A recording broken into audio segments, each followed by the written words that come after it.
Hello everyone, welcome back to the online class of class 11. Today, as you could see, I have written the name as atomic structure because after the completion of the last topic, which was some basic concepts of chemistry, obviously some numericals and some problems we are going to discuss, but as of now we are moving on to the next chapter, the theoretical part of the next chapter, which is, I would say, a very important one. Well, all the chapters are important, but this chapter marks its speciality on the, you can say, total syllabus of chemistry as well as physics, because this particular topic does not belong to chemistry only. It is as important in physics and in chemistry as well. The atomic structure, I think you have gone through this particular topic before also, but what is the importance now is we are going to go through in absolute details in this particular chapter regarding the competitive exams also. It is that much important. The weightage of the marks, the kind of questions that you are going to face are all will be plenty in numbers. So our job will be to understand this chapter minutely. There will be so many numericals and mathematical derivations on which we have to pay special attention with. So let us see what is there in store for us. So before we move on, let us know the deleted portions. Deleted portions from this chapter. The topics are discovery of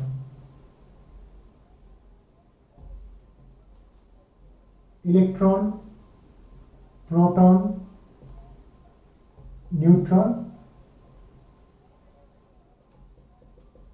Then there is Thomson's model.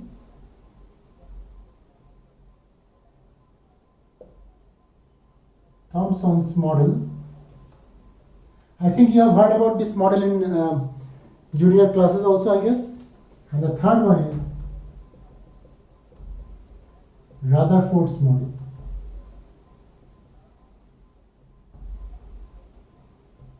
As per the new syllabus, these things are already deleted. Well, as a teacher, it would have been much better if we could go through everything, but as of now, I am not discussing about these two, but I have to discuss about this one. I cannot just overlook this particular topic and can move on. So better let us discuss this topic, then only we can proceed for the next part of this topic. So we will discuss Rutherford's model and then we are going to move on. So now let us see the background of the Rutherford's model. Obviously a very famous scientist. On 1911, during this time, at 1911, what Rutherford has done,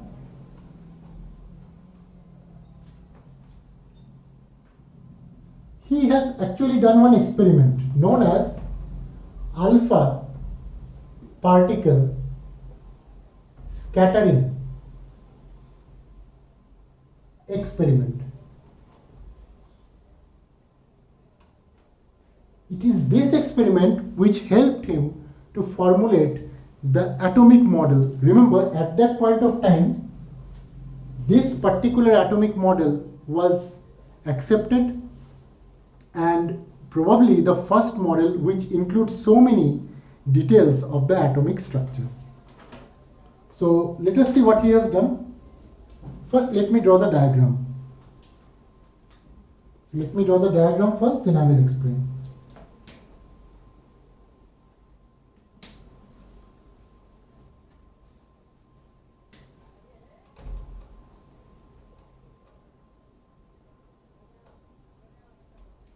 So box is taken.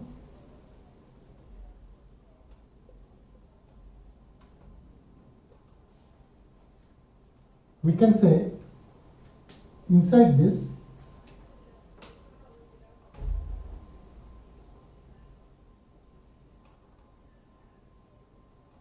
there is a source of alpha ray. Now he has taken a double slit because From here the alpha particle is going to go in this direction,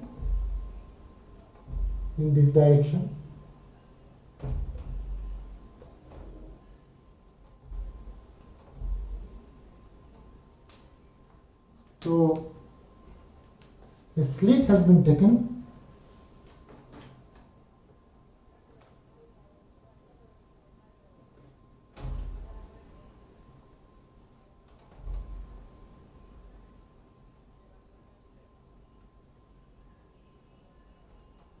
This is the double slit through which the alpha particle is passing, and a gold foil has been kept on the other side. So there is the gold foil here. A gold foil has been kept like this, and obviously on the other side of the foil there is a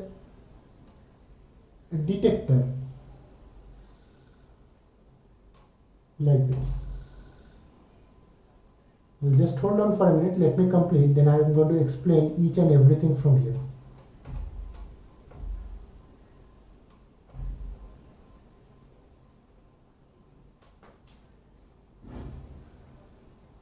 So it is a circular fluorescent screen.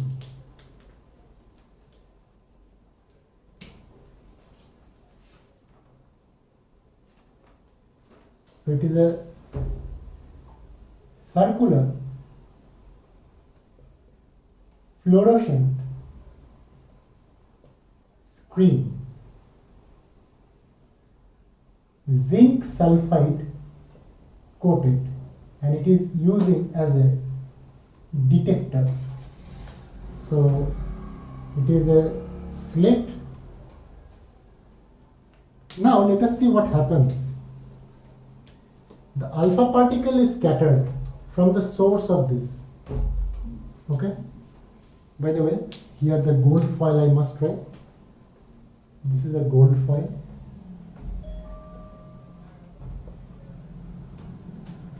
So now what happens is, let me explain the incident first. The bombardment of alpha particle, you can see the alpha particle is moving around, and it is through this slit that it is hitting this gold plate. It is a thin sheet, by the way, and the narrow beam of light that is passing through, or the narrow beam of alpha particle that is passing through, is hitting the gold foil over here, and this detector is placed just behind the gold foil to detect the deflection suffered by alpha particles. Now what is the deflection? It is observed that some of the alpha particles will come here, some of them will go here, some of them will go here, some of them will go here as well. So there are various places where the alpha particles are scattered. So this is called, these are deflected alpha particles. So this is about the whole story. So we have kept a source of alpha particle. Alpha particle is allowed to go through this narrow beam, hitting the gold foil. I haven't mentioned that it is a gold foil. This is I have written. So gold foil, that is, after hitting the gold foil, there are multiple cases.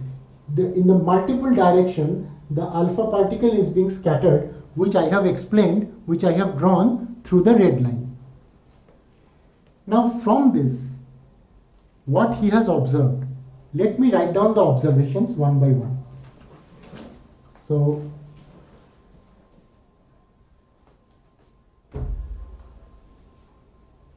I will write down on this side. So now let us keep our interest on the observations of Rutherford. So here is the observation.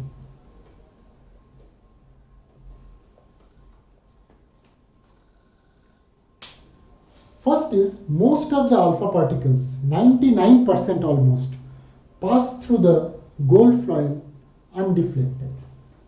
That is the first point. 99% of alpha particle passed through the gold foil undeflected.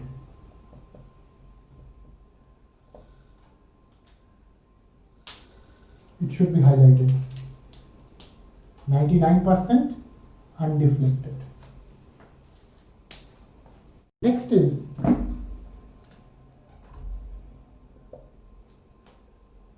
some of the alpha particles were deflected by small angles. Some of the alpha particles were deflected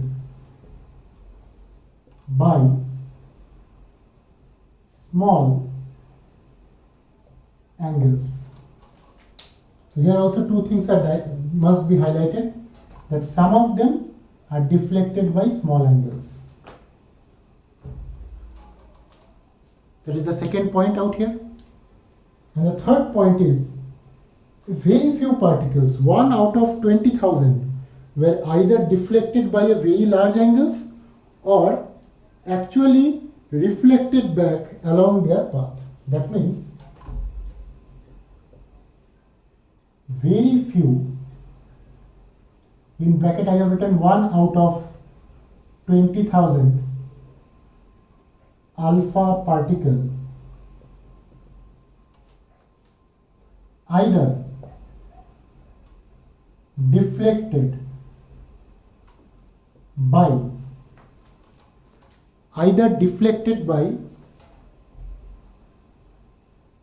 large angles, or let me continue here, or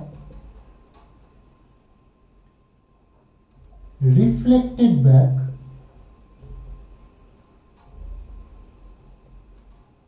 in the same direction of propagation.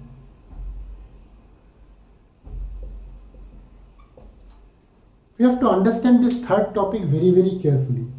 First of all, it is suggesting that most of them, 99% of them, here you can see, it is undeflected.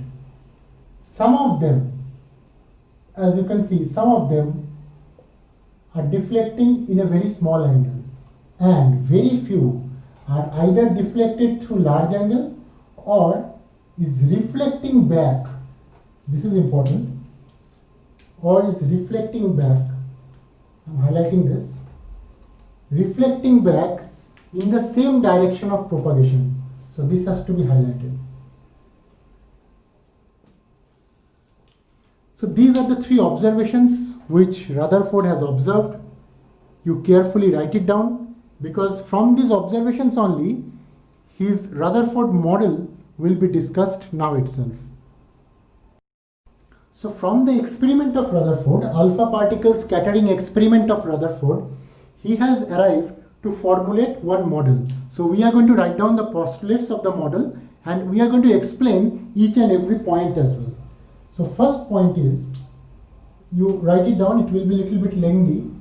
The first point is, most of the mass of all the positive charges is concentrated in a very small area called nucleus. That means most of masses of positive charge is concentrated in a small area called nucleus. Size of the nucleus compared to the total size of the atom is very, very less. same point of time we must mention size of nucleus is very less compared to total size of atom. How did he get that? The reason is, carefully see what he has observed basically. So he assumed on the basis of scattering that it is a spherical model, and he thought that if this is the volume and if in the center there is positive charge, because alpha particle is coming which is positive in nature, so most of the alpha particles, not this one, most of the alpha particles goes through this part, goes through without deflection. So the portion within the atom, the most of the part of the atom is supposed to be vacant. That is why there is no deflection at all. So the next point which he has mentioned is the positive charge on the nucleus is due to the protons.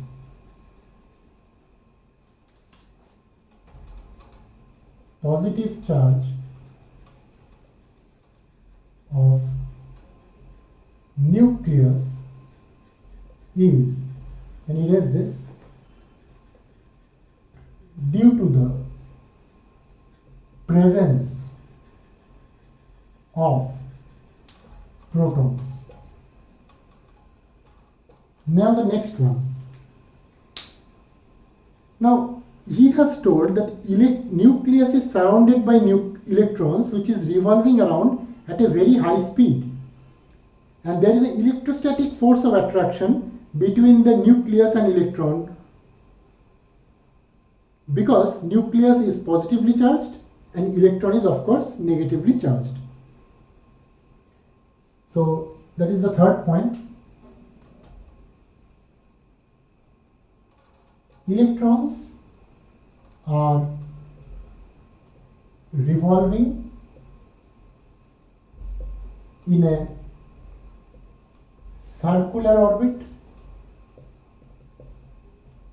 around nucleus. So here I have to mention this point. It is revolving in a circular orbit, and at the same point of time he has mentioned that the electrostatic force of attraction between electrons and nucleus is balanced by centrifugal force acting on the revolving electrons. That I am going to mention. So here one balancing act is being done. What is that? Balancing act. The balancing act is, there are two opposing forces.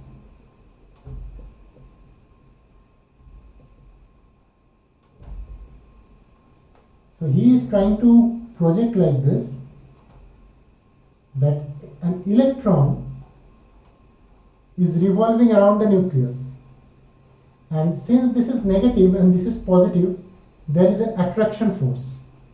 So first thing first, electrostatic attraction between nucleus, which is positively charged, and electrons, which is negatively charged. But how, in that case electron should be coming towards the nucleus, but how it is going to balance? Because there is a centrifugal force. Remember,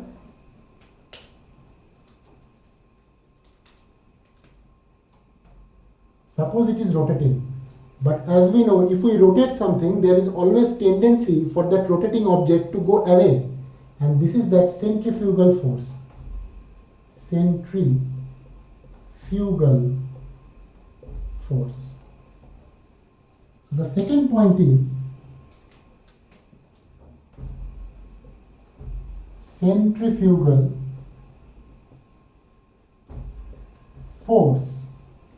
of rotating electron. So these things are there. Carefully write it down. He has also mentioned in his fourth point that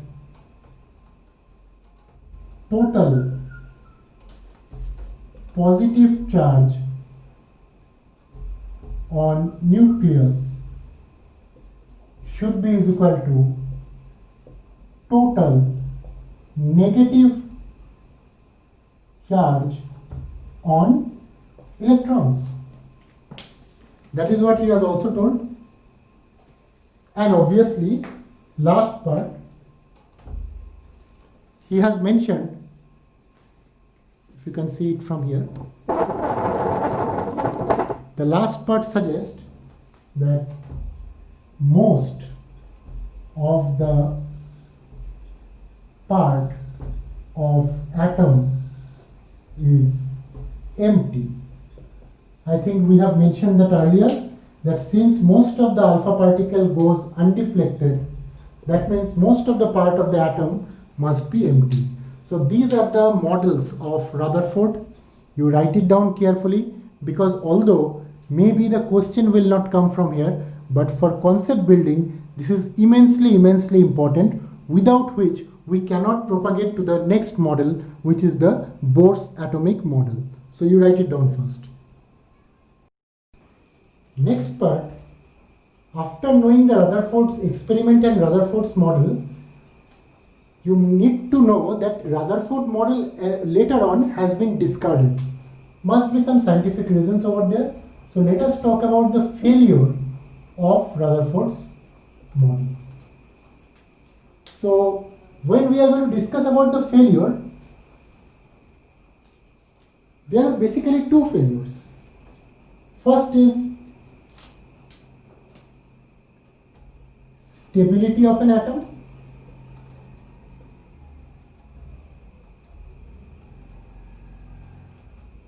and second one is hydrogen spectra.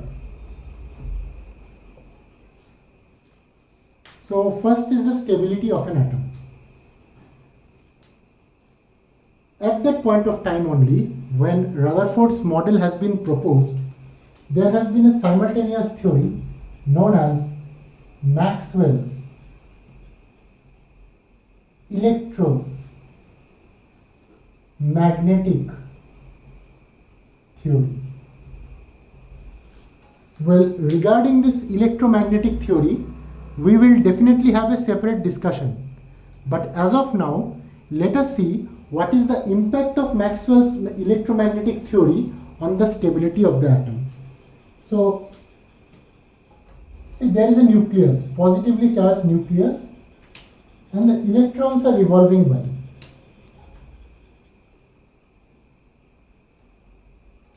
So definitely the electron which is revolving, it is having a charged body,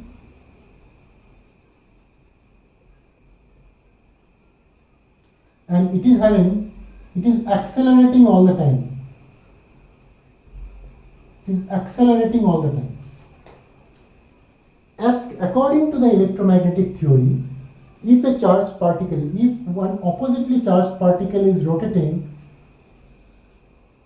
from positive or negative center, because here it is negative and it is rotating around the positive center, what happens? It radiates energy. It radiates energy continuously. So radiates energy continuously. And because of this continuous radiation, slowly what should happen? With this continuous radiation, with this spiral pathway, it should fall onto the nucleus. Because if the energy has been lost, the position of the electrons will be shifting closer to the nucleus. So according to this, electron should fall onto nucleus. But does it happen? That doesn't happen. According to Rutherford model, if Maxwell's electromagnetic theory is applied over here, electron by the spiral pathway should fall onto the nucleus. but that doesn't happen. That means Rutherford model in this phenomena is unable to explain the stability of the atom. The second is the hydrogen spectra. Remember, when if we take hydrogen atom and if we measure the spectra, what is a spectra? Regarding that, again, there is a separate discussion, but for the time being, you try to understand that whatever energy that is coming out from an atom, if we detect that, that is called spectra. So suppose this is the electron, and if it continuously comes, if it continuously goes down or if it continuously goes up from a positively charged nucleus, then the energy that will be liberated should be continuous.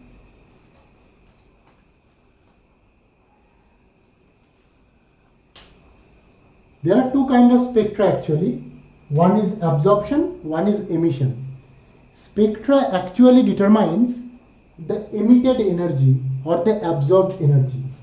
So it determines the emitted or absorbed energy. Keep it simple for the time being. Electrons, if it loses the energy in a continuous manner, in that case, if we plot those energies over here, we should get a continuous line like this, very close to each other. This is what we should expect, because if emitted or absorbed energy is continuous, then this is what we should expect. According to Maxwell's theory of electromagnetic radiation, that is what should happen. So electrons are rotating around. At that point of time, Maxwell's electromagnetic theory was very much involved. So whatever emitted energy that is in continuous manner or absorbed energy that is in continuous manner, so according to that, if we plot that, it will be continuous, as you can see, continuous spectra. It is called continuous spectra. But actually we get this kind of spectra, which is called line spectra. So this we do not get, this we will get. So that is where the confusion lies. According to Rutherford's model, as electron is rotating around a circular orbit, in which position, what is the distance from the nucleus, nothing is mentioned. According to that, this line spectra could not be explained, but that is actually what happens, and the expected continuous spectra does not happen. So that is the second failure. What is the actual explanation of this? For that we have to wait for the Niels Bohr's model. Next point is a very small topic but very interesting one. It is called concept of atomic number, atomic mass, and representation of atom. So that will be the next topic. We are going to understand how an atom should be represented, or you can say the symbol. So for that we will be utilizing this. First of all, what is atomic number? Let me write separately. Atomic number. Atomic number means it is number of positive charge, or you can say number of protons. And according to Rutherford's model, the total number of protons that is present should be is equal to total number of electrons. It is represented as Z. Next is called atomic mass,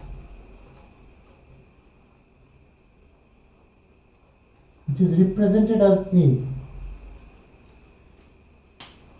Atomic mass, remember, it is the total mass of the nucleus.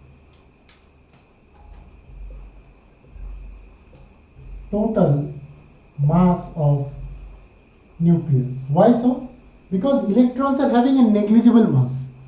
So in an atom, if we are talking about an atom, if there are electrons, total mass is actually concentrated here only, all the masses, most of the masses.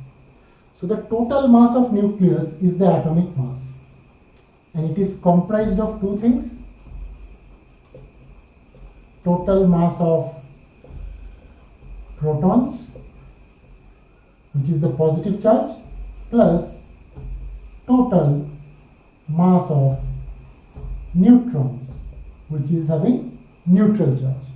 So this is how we represent, and at the end the representation of an atom should be like this.